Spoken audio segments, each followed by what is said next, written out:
जैसा कि आप सभी को पता है कि भैया कल 7 मार्च है और कल हमारे 10th के बोर्ड के बच्चे एसएसटी का एग्ज़ाम देने जा रहे हैं। तो उनके लिए दिल से बेस्ट ऑफ लक। और बच्चा लोग, जैसा कि आपको पता है कि हमारे नोट्स के ऊपर आपको प्रॉपर अटेंशन पे करना होगा। सारे इम्पोर्टेंट क्वेश्चंस हम लोगों ने नोट डाउन करवा दिया है, चाहे वो पॉलिटिकल साइंस हो, हिस्ट्री हो, इकोनॉमिक्स या जियोग्राफी हो। और उन सारे इम्पोर्टेंट क्वेश्चन में आप कल जब एग्ज़ाम देख के आएंगे तो ऑटोमेटिक आप चेक कर लेंगे कि भैया 90% क्वेश्चन एकदम मैच कर जाएंगे। मैप वर्क भी आपको बताया गया है कि India, nationalism in India, Bharat में राष्ट्रवाद से मैप चेक कर लेंगे। एंड जियोग्राफी के सारे मैप्स आपको डिस्कस करा दिए गए, नोट डाउन करवा दिए गए, वो मैप देख लेना 5 नंबर का। पॉलिटिकल पार्टी, जिसमें से आपके जो नेशनल पॉलिटिकल पार्टीज हैं उनमें कुछ पार्टियों के नाम जैसे BJP, INC, CPI, CPIM, TMC, BSP, ऐसे पॉलिटिकल पार्टी के आइडियोलॉजी के बारे में पूछा जा सकता है। और सबसे इम्पोर्टेंट, आज से 3 साल पहले क्वेश्चन आया था कि कोई भी 5 स्टेट का नाम दे देगा और 5 स्टेट का एक एक रीजनल पॉलिटिकल पार्टी का नाम विथ देयर सिंबल। ये 5 नंबर का क्वेश्चन एग्जाम में आ सकता है। बीएमआई एक बार चेक कर लेना कि बीएमआई कैसे निकाला जाता है। जैसा कि आपको पता है कि बीएमआई निकालने के लिए total weight in kg divided by height in metre का स्क्वायर और 1 फीट में 0.304 मीटर, ये सबको पता है। तो कैसे निकालना है इसको एक बार चेक कर लीजिएगा आप लोग। रिसोर्स एंड डेवलपमेंट चैप्टर, जिसमें क्लासिफिकेशन ऑफ रिसोर्स, जैसा कि आपको पता है हट गया है, लेकिन इस चैप्टर में सॉयल फैक्टर जाइएगा, ब्लैक सॉयल, एलुवियल सॉइल के जो 2 टाइप है, खादर बांगर। तो इस तरह की चीज़ों को आप लोग ज़रूर चेक कर लीजिएगा। वाटर में आइएगा तो वाटर रिसोर्स में आपको पता है कि पंडित नेहरू का जो स्टेटमेंट था कि डैम्स को टेम्पल कहा गया फॉर मॉडर्न इंडिया। क्यों इम्पोर्टेंट है? डैम्स का पॉजिटिव एंड नेगेटिव इम्पैक्ट आपको देखना होगा। रिवर्स को मल्टीपर्पज़ प्रोजेक्ट क्यों कहा जाता है और कुछ इंपॉर्टेंट डैम्स कहाँ कहाँ किस स्टेट में, ये मैप वर्क से कनेक्टेड पूछ सकता है। इसके बाद आपने देखा कि थोड़ा सा आप चले जाइएगा फॉरेस्ट साइड में, तो फॉरेस्ट वाले में भी इम्पोर्टेंट टॉपिक है। सारे नेशनल पार्क कहाँ कहाँ पे है, सेंचुरीज कहाँ कहाँ पे, ये सब चीज़ों को देख लीजिएगा। ये सब मैप वर्क है। इंडस्ट्री में आइएगा उसमें भी इम्पोर्टेंट है। आप चले जाओगे मिनरल्स में आइएगा तो मिनरल्स में भी इम्पोर्टेंट है, कोल के टाइप। उसके बाद आपने देखा है क्या चीज़ कि कोल कहाँ पे पाए जाते हैं। इसके बाद आयरन एरियाज़ कहाँ, मतलब सारे मिनरल्स किस किस स्टेट में पाए जाते हैं, ये भी आपका मैप वर्क में आएगा, इंपॉर्टेंट हो सकता है। इसके बाद एग्रीकल्चर तो सबसे इम्पोर्टेंट चैप्टर से बाबू मेरे। एग्रीकल्चर में देखोगे टाइप ऑफ एग्रीकल्चर के बारे में समझ लोगे। इसके बाद क्रॉप का प्रोडक्शन, मतलब मेजर क्रॉप प्रोड्यूसिंग स्टेट्स का नाम, ये भी मैप वर्क में आ जाता है। कॉफ़ी के टाइप, जैसा कि आपको पता है कि रोबुस्टा एंड अरेबिका, अरेबिका कहाँ से आया है तो यमन से आया, ये सब टॉपिक देख लीजिएगा आप। इसके बाद आप देख लोगे कि एग्रीकल्चर और इंडस्ट्री दोनों एक दूसरे के ऊपर डिपेंडेंट कैसे हैं। इस तरह के भी क्वेश्चन इंपॉर्टेंट आ सकते हैं, ठीक है।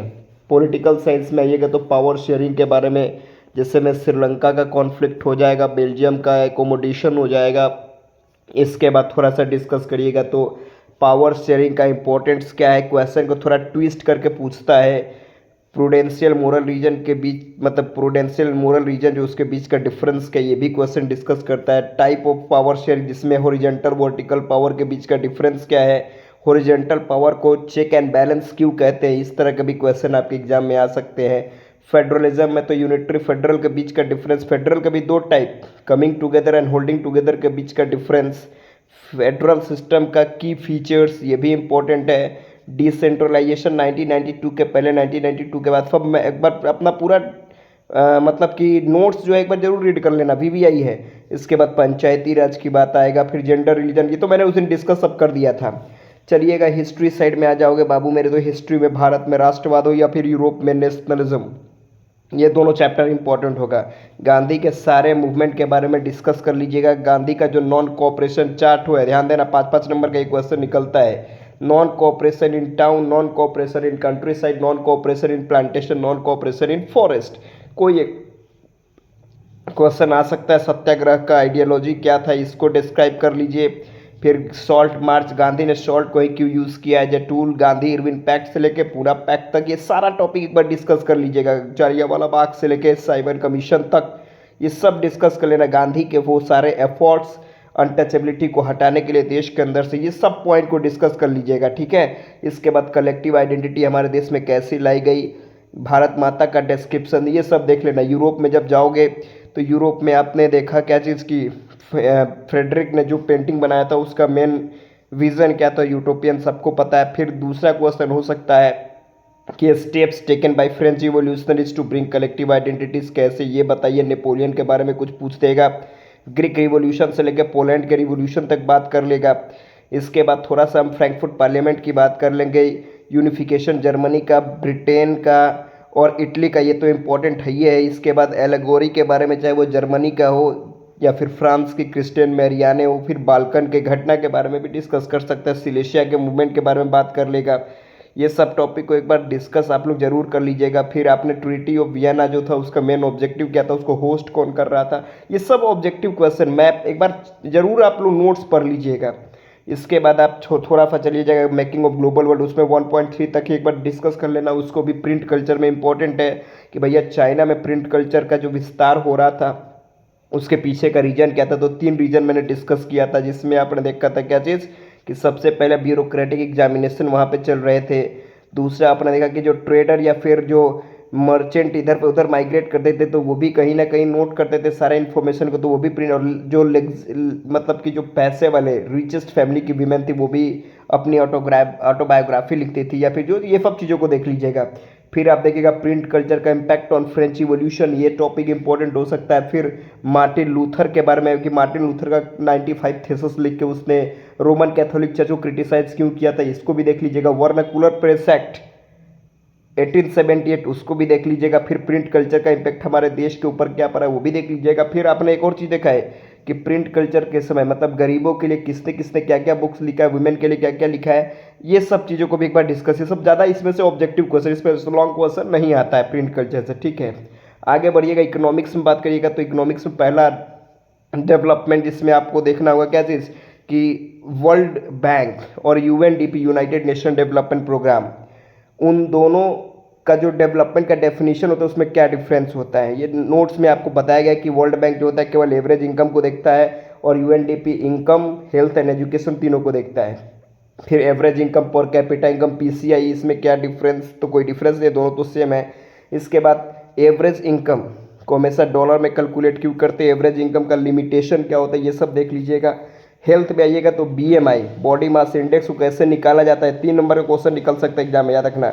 और आईएमआर, इन्फेंट मोर्टेलिटी रेट, उसमें एक क्वेश्चन आ सकता है कि केरला का आईएमआर कम है in the comparison of Bihar, क्यों, ये भी देख लेना। और एजुकेशन में तो net attendance ratio, literacy rate में देख लेना, ठीक है।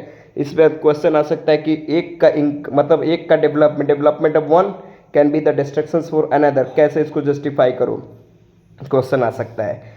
इसके बाद सेक्टर की बात करोगे तो sector of Indian economy, sector के आधार पर आपको पता है primary secondary sector tertiary sector तीनों के बीच में क्या डिफरेंस है, primary secondary tertiary thrice are interdependent on each other, कैसे।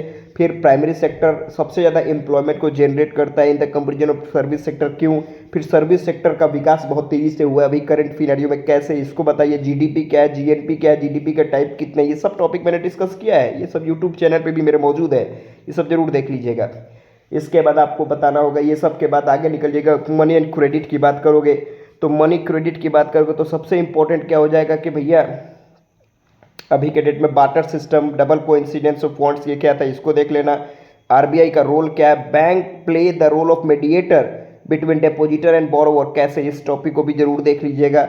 इसके बाद आप formal sector, informal sector of credit के बीच का डिफरेंस क्या है। फिर बाबू टर्म ऑफ क्रेडिट को डिफाइन कर लेना है। टर्म ऑफ क्रेडिट के अंदर डिमांड डिपॉजिट क्या है, डिमांड डिपॉजिट के बाद कोलेट्रल क्या है, ये सब ऑब्जेक्टिव क्वेश्चन। इसके बाद एसएचजीएस, सेल्फ हेल्प ग्रुप का रोल क्या है। फिर सबसे इंपॉर्टेंट कि why should bank expand its branches, ठीक है, या फिर need to expand formal sector of credit, दोनों का सेम आंसर नोट्स में देख लीजिएगा। इसके बाद एक और क्वेश्चन आ सकता है कि why banks do not lend some certain borrowers, ठीक है, तो इसका भी 3 को पॉइंट लिखवाया गया, वो भी चेक कर लीजिएगा। एसएचजीएस फिर बांग्लादेश के बैंक के बारे में, ग्रामीण बैंक के बारे में भी क्वेश्चन कर सकता है, ठीक है। इसके बाद ग्लोबलाइजेशन पे आइएगा तो भैया ग्लोबलाइजेशन है क्या? तो ग्लोबलाइजेशन मतलब interconnection of different countries on a single platform, where globalization, because of globalization the world has become a small village where we the people are capable to share our innovation, our ideas, our technology with each other। Topic जरूर देखिएगा। फिर globalisation का factors क्या क्या है, क्या क्या factor है जो कि दुनिया को ग्लोबलाइज कर रहे हैं, जिसमें एमएनसी का रोल आएगा। तो एमएनसी क्या है, इसका फंक्शन क्या है, ये भी देख लीजिएगा। फिर एक क्वेश्चन फोर्ड मोटर से कनेक्टेड है कि फोर्ड मोटर को एमएनसी क्यों कहते हैं। तो बताया गया था कि फोर्ड मोटर एक अमेरिकन कंपनी इंडिया में आती है, कंपनी को सेटअप करती है, उसके बाद मैन्युफैक्चर कार को Brazil, Mexico and south Africa में बेचती है। तो एमएनसी लगभग 5 देशों के साथ कनेक्टेड है, इसीलिए इसको हम लोग एमएनसी कहते हैं। ये भी आप देख लीजिएगा टॉपिक। इसके बाद आप थोड़ा सा और डिस्कस करके आगे बढ़िएगा तो हमको देखने को मिलेगा क्या कि आईटी का रोल, इंफॉर्मेशन टेक्नोलॉजी का रोल। फिर आप क्वेश्चन करिएगा लिबरलाइजेशन क्या है, ट्रेड बैरियर क्या है। इसके बाद डब्ल्यूटीओ का रोल क्या है, वर्ल्ड ट्रेड ऑर्गेनाइजेशन का रोल क्या है। इसके बाद impact of globalisation on our country, positive negative दोनों कैसे। तो बस बाबू मेरे इतना केवल टॉपिक आप देख लोगे तो मैं 100% आपको बोलता हूं कि जितना मैंने अभी बताया है 90% क्वेश्चन इससे आपको मर्ज कर जाएगा, मतलब मैच कर जाएगा। 100% आप जाने वाले हैं। इसके बाद असर्शन रीजन में भी थोड़ा देख लीजिएगा, जैसे मैं उधर एग्रीकल्चर में कि भैया टी को लेबर इंटेंसिव फार्मिंग क्यों कहते हैं। तो थोड़ा सा ये सब टॉपिक को देख के आइए और देखिए गजब मज़ा आ जाएगा एग्जाम में, ठीक है। तो मेरे ग्रेट विशेस आप सभी के साथ हैं, एकदम जाइए और फिर से एक बार ज़बरदस्त वर्क करके आइए। मुझे पता है कि सारे बच्चे जब आएंगे तो कॉल पे ज़रूर बताएंगे कि फॉर वेल डन, मतलब we have done our best, और एकदम आपका एग्जाम का रिपोर्ट का द बेस्ट आएगा। और चलिए 10th के बाद अगर आप आर्ट्स के साथ आगे बढ़ना चाहते हैं तो हम लोग साथ हैं, एकदम साथ में आर्ट्स के साथ आगे बढ़ेंगे और यूपीएससी बीपीएससी में द बेस्ट करेंगे। चलिए बेस्ट ऑफ लक एक बार फिर से आप सभी को।